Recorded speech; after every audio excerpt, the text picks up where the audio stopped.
నమస్తే భక్తి ప్రేక్షకులకి స్వాగతం.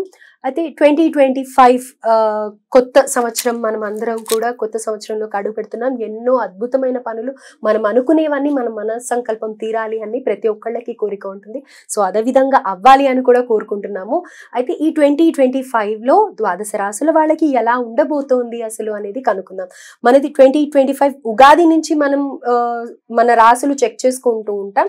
కానీ ఇప్పుడు కొంచెం త్వరగా ఇంగ్లీష్ క్యాలెండర్ ప్రకారం కూడా అందరు చూసుకుంటూ ఉన్నారు కాబట్టి అందరికి తగినట్టుగా ఎలా ఉండబోతుంది అనేది మనతో డిస్కస్ చేయడానికి ప్రస్తుతం మనతో పాటు మన స్టూడియోలో ఆస్ట్రాలజర్ అనుపమ గారు ఉన్నారు. వారితో మాట్లాడి ద్వాదశ రాశుల వివరాలు తెలుసుకుందాం.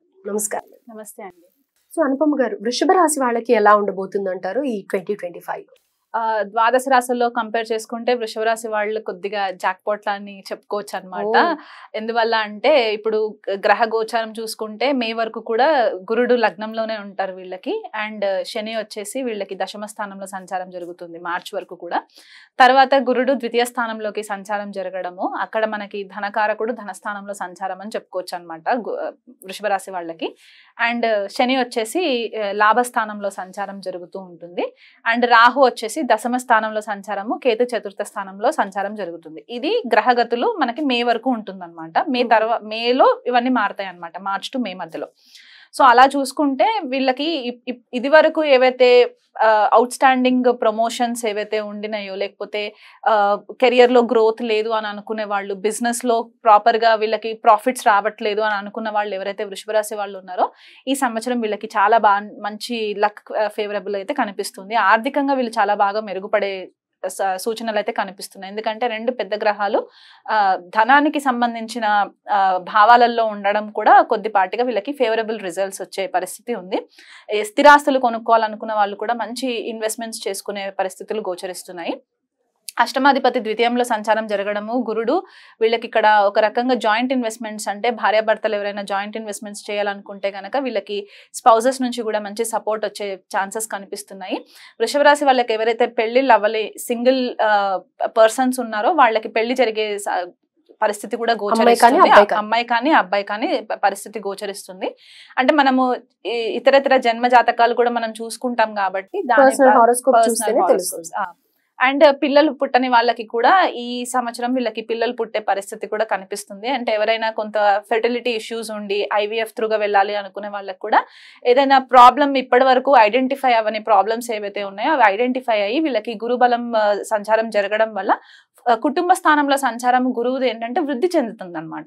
సో ఫ్యామిలీ ఎక్స్పాన్షన్ అయ్యే పాసిబిలిటీస్ కూడా కనిపిస్తుంది. అంటే అది మ్యారేజ్ అవ్వచ్చు, లేకపోతే పిల్లల రాకతోటి కూడా అది ప్రెగ్నెన్సీ కన్ఫర్మేషన్స్ అవ్వడం కూడా మనకి కనిపిస్తూ ఉన్నాయి.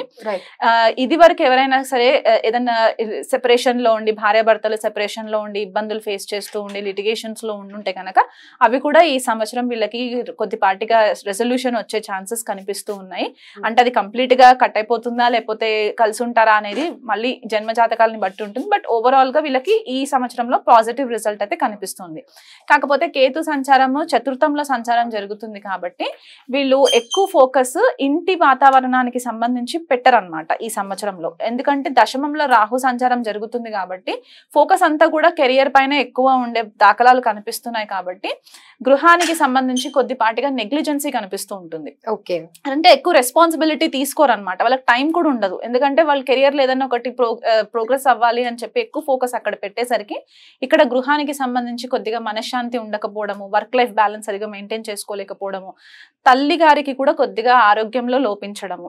అంటే ఎవరైనా వృషభ రాశి వాళ్ళు ఉండి వాళ్ళ మదర్ కి గనక హెల్త్ ప్రాబ్లమ్స్ ఉంటే గనక ఎక్కువ నెగ్లెక్ట్ చేయకుండా వెంటనే మెడికల్ సూపర్విజన్ తీసుకుంటే కూడా వీళ్ళకి కొద్దిగా బెటర్ రిజల్ట్స్ ఉంటాయి. తల్లి యొక్క మానసిక పరిస్థితి కూడా కొద్దిగా లోపించే పరిస్థితులు గోచరిస్తున్నాయి. అంటే వీళ్ళు ప్రాపర్ గా టైం కి ఇంటికి రాకపోవడము, ఆవిడ ఆందోళన పడడము, ఇట్లాంటివి కొద్దిగా కనిపిస్తూ ఉన్నాయి. అలా కాకుండా హెల్త్ పరంగా కూడా వీళ్ళు ఓవర్ వర్క్ చేసేసరికి కూడా కొద్దిగా ఫిజికల్ బాడీ సపోర్ట్ చేయకపోవడము, ఆ వైటాలిటీ అనేది కొద్దిగా తగ్గడము ఇది కనిపిస్తూ ఉందన్నమాట. ఎందుకంటే శని యొక్క దృష్టి లగ్నం పైన పడుతుంది కాబట్టి కొన్నిసార్లు లేజినెస్ కూడా కొద్దిగా అలసత్వం కూడా కొంచెం కనిపిస్తూ ఉంటుంది వృషభ రాశి వాళ్ళకి. బట్ ఫైనాన్షియల్ గా కూడా వీళ్ళు చాలా బాగా రాణిస్తారు ఈ సంవత్సరము. బిజినెస్ ఎవరైనా కొత్త బిజినెసెస్ స్టార్ట్ చేయాలి అని అనుకునే వాళ్ళు ఎవరైతే ఉంటే కనుక పార్ట్నర్షిప్ లోకి వెళ్ళాలి అనుకుంటే వాళ్ళ అవతల పార్ట్నర్స్ యొక్క జన్మ జాతకాలని ప్రాపర్ అనాలిసిస్ చేసుకొని ఆస్ట్రాలజర్స్ దగ్గరలో ఉన్న ఆస్ట్రాలజర్స్ తోటి అనాలిసిస్ చేసుకొని కూడా వీళ్ళు ముందుకు తీసుకెళ్లొచ్చు. ఎక్కడ కూడా ఇంకొక చిన్న అడ్వైస్ ఏంటంటే ఎవరిని నమ్మి ఏ డాక్యుమెంట్స్ పైన కూడా సంతకాలు చేయకండి. ఫైనాన్షియల్ గా బాగుంది కదా, నేను ఫ్రెండ్స్ కి సపోర్ట్ చేస్తాను అని చెప్పేసి ఇలాంటివి ఏవైనా కొన్ని రెస్పాన్సిబిలిటీస్ తలపైన తీసుకుంటే ఎదురొచ్చే పీరియడ్ లో వీళ్ళకి ప్రాబ్లమ్స్ అయ్యే ఛాన్సెస్ కనిపిస్తూ ఉన్నాయి. సో ఈ సంవత్సరం అంతా కూడా వృషభ రాశి వాళ్ళు చదువుకునే పిల్లలకి ఎలా ఉందంటారు? చదువుకునే పిల్లలకి కూడా వీళ్ళు ఎక్కువ మట్టుకు స్టడీస్ పైన ఫోకస్ ఎక్కువ పెరిగే ఛాన్సెస్ కనిపిస్తూ ఉంటుంది. కాకపోతే ఏంటంటే కొద్దిగా శని యొక్క దృష్టి పంచమం పైన పడుతుంది కాబట్టి లాభస్థానం నుంచి అంటే టైంకి కొద్దిగా ప్రాజెక్ట్స్ సబ్మిషన్స్ చేయకపోవడము ఇలాంటివి కొంచెం కనిపిస్తున్నాయి. కానీ ఫారెన్ ట్రావెల్ కి వెళ్ళాలనుకునే హైయర్ స్టడీస్ చేయాలనుకునే స్టూడెంట్స్కి అయితే వీళ్ళకి చాలా మంచి ఫేవరబుల్ రిజల్ట్స్ వస్తాయి. వీసా ప్రాసెసింగ్ లో కూడా వీళ్ళకి ఇబ్బందులు లేకుండా ఫారెన్ ట్రావెల్ కి వెళ్ళే ఛాన్సెస్ ఉన్నాయి. ఎందుకంటే దశమంలో రాహు సంచారము, లాభంలో శని సంచారము, 2 పాపగ్రహాలు ఉపచయ భావాలలో ఉండడము వీళ్ళకి మంచి ఫేవరబుల్ రిజల్ట్స్ వచ్చే ఛాన్సెస్ అయితే కనిపిస్తున్నాయి. కానీ చిన్న వయసు ప్రైమరీ ఎడ్యుకేషన్ సెకండరీ తగిన జాగ్రత్తలు తీసుకుంటే సరిపోతుంది. Right, thank you so much.